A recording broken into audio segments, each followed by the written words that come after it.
Un paciente que tiene crisis controlada mejora mucho la calidad de vida versus aquellos pacientes que, a pesar de todas las medidas que se implanten, persisten las crisis. En los lactantes y niños pequeños, el diagnóstico de epilepsia no les permite procesar la información por la edad de desarrollo.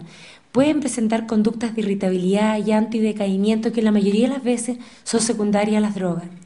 En los preescolares tampoco procesan mucho la información del diagnóstico de epilepsia. Y las dificultades que presentan los niños en su calidad de vida tienen que ver con las conductas que asumen los padres. Y esto obviamente genera reacciones de rebeldía o reacciones emocionales y conductuales en los niños. En los escolares, el niño pasa a sentirse diferente porque se genera todo un tema de diálogo entre la familia, que muchas veces de secretismo frente al niño, que hace que el niño se empieza a sentir diferente. Y esto puede generar trastornos en sus vínculos sociales. Con respecto a los adolescentes, dependiendo en cuánto interfiere o no, puede o no afectar al paciente, porque no es lo mismo hablar de una epilepsia mioclónica juvenil, donde el tipo de crisis básicamente pueden ser las mioclonías matinales, a una epilepsia mioclónica juvenil con varios tipos de crisis, como pueden ser crisis tónico-clónicas generalizadas, gatilladas por el trasnocho o consumo de alcohol que es frecuente en el adolescente, o si tiene crisis atónicas u otro tipo de crisis. Esto afecta especialmente su autoimagen en el desarrollo de su identidad y en su búsqueda de independencia. De hecho, muchos pacientes adolescentes se vuelven refractarios porque al no tomar conciencia de lo que es la disciplina en la toma de fármacos, como quien dice, se reniegan del diagnóstico y no toman los fármacos. Y eso hace muchas veces que se hagan pseudo refractarios, es decir, no es que no respondan a los medicamentos, sino que por su conducta adolescente no toman los medicamentos y tienen persistencia de crisis.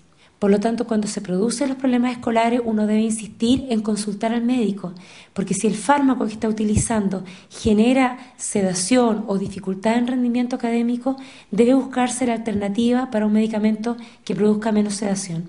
Más o menos un 30% de los niños con epilepsia sufren síntomas de déficit atencional y deben ser tratadas la comorbilidad con psicoestimulantes. Bueno, ¿cuáles son los factores que pueden precipitar crisis en un paciente estable, digamos? Lo más frecuente es la suspensión brusca de tratamiento.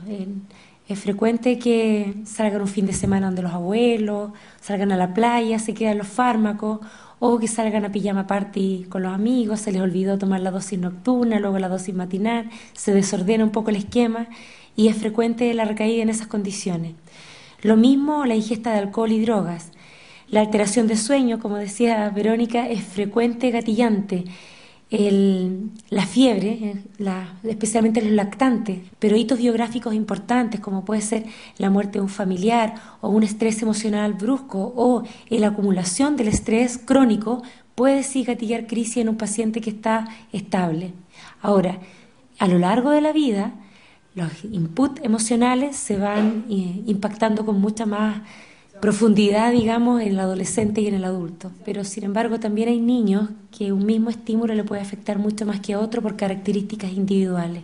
Un porcentaje no menor, junto con las crisis epilépticas de verdad, tiene otras crisis que no son crisis. Como el niño tiene epilepsia, no hay que hacerlo pasar rabia, no hay que dejar de alimentarlo a sus horarios, no hay que...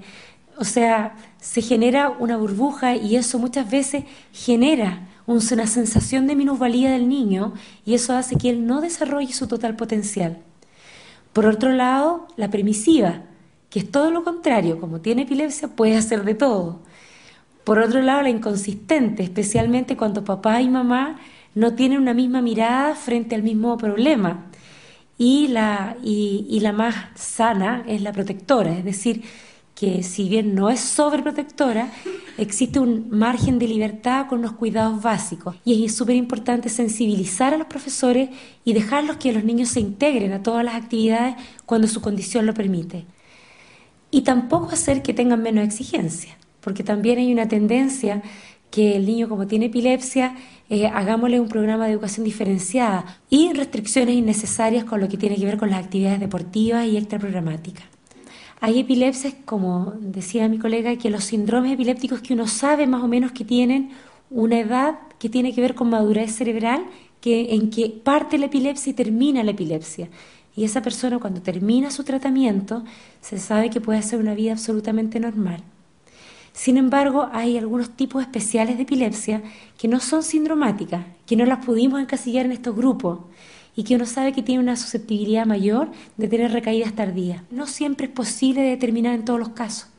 Hay casos que siempre queda, por ejemplo, al momento de suspender el tratamiento, una actividad eléctrica normal persistente. Y de esos casos que persiste esa normalidad eléctrica persistente, hay un porcentaje que recae en edad adulta, muchas veces gatillado por trasnoche, consumo de alcohol o situaciones de estrés marcado, y que a veces se transforman en oligoepilepsia, es decir, una crisis al año, cada 2 años, pero en forma crónica. Y la verdad es que no hay manera de predecir cuándo va a ocurrir la recaída, porque el hecho de que la anormalidad eléctrica persista no significa que tiene más probabilidad. Es decir, de todos los pacientes que uno diagnostica epilepsia en la edad infantil, hay un 60% que se mejora. Ahí hay dos cosas, porque hay algunas epilepsias que son madurez dependiente. Por ejemplo, la epilepsia rolántica, o que le llaman la epilepsia centrotemporal o de puntas centrotemporales. Esa epilepsia en algunos países, por ejemplo, no le dan medicamentos. ¿Ya? Son pacientes que presentan crisis especialmente nocturnas, que se caracterizan por una dificultad para articular las palabras, a veces pueden tener crisis tónico-clónica durante el sueño y característicamente no tienen una lesión en la resonancia sale normal y con un electro que es bien característico. Muchos de esos pacientes con o sin tratamiento se mejoran. ¿Por qué? Porque aparentemente hay un fenómeno de madurez y al llegar más o menos a los 15, 16 años, esas puntas desaparecen en el electro, uno suspende el tratamiento y no tiene más crisis. Ahora, no todas las epilepsias rolándicas tienen esa historia tan buena, pero la mayoría sí. Cuando uno trata con los medicamentos antiepilépticos, el objetivo es que no tenga crisis, es mejorar un poco el funcionamiento inhibitorio del cerebro. Se sabe que con 2 años libre de crisis, algunos fármacos tienen un efecto antiepileptogénico, pero otros fármacos solamente un efecto inhibitorio. Y al suspender los fármacos, el paciente queda libre de crisis. Atención durante una crisis. Lo primero y siempre de precaución, especialmente las crisis convulsivas tónico-clónicas, poner a la persona de costado, porque muchas veces el paciente vomita y si está en decúbito dorsal, es decir, acostado, puede vomitar. Permitir que la persona respire, a pesar de que se vea morado, muy agitado, con dificultad respiratoria, el paciente está ventilando. Por lo tanto, no hay que obstaculizar la vía aérea con ningún pañuelo ni nada por el estilo. Proteger la cabeza, sobre todo si hay una crisis convulsiva intensa, para que no se dañe en los contornos, especialmente si a ustedes les toca en la vía pública. Muchas veces todos se aglomeran alrededor del paciente, no le permiten respirar y no cuidan las situaciones de riesgo de daño. Despejar la zona de objetos peligrosos para evitar golpes, fracturas, y recordar que las crisis epilépticas en general son de corta duración. Por lo tanto, cuando el paciente vuelve de la crisis, darle tranquilidad y acogida, porque muchas veces en la vía pública los pacientes se sienten muy avergonzados. Si la crisis ustedes ven que se está prolongando, es decir, más de 5 minutos, más de 10 minutos, y no cede, es prudente considerar la atención médica de urgencia. Y utilizar fármacos de rescate, acá en Chile lo que usamos es el diazepam rectal, solo si el médico tratante lo tiene indicado. Existe bastante investigación, especialmente en algunas enfermedades particulares, donde se ha descubierto la naturaleza o la génesis de la epilepsia y se está probando algunos fármacos que evitan o previenen la aparición de la primera crisis, especialmente enfermedades genéticas, donde se sabe que la epilepsia va a aparecer sí o sí. Recordar que las crisis de epilepsia se producen por descargas anormales, son prevalentes en la comunidad, no es una cosa rara, es frecuente. Recuerden la estadística más o menos, en Chile 1 por 50.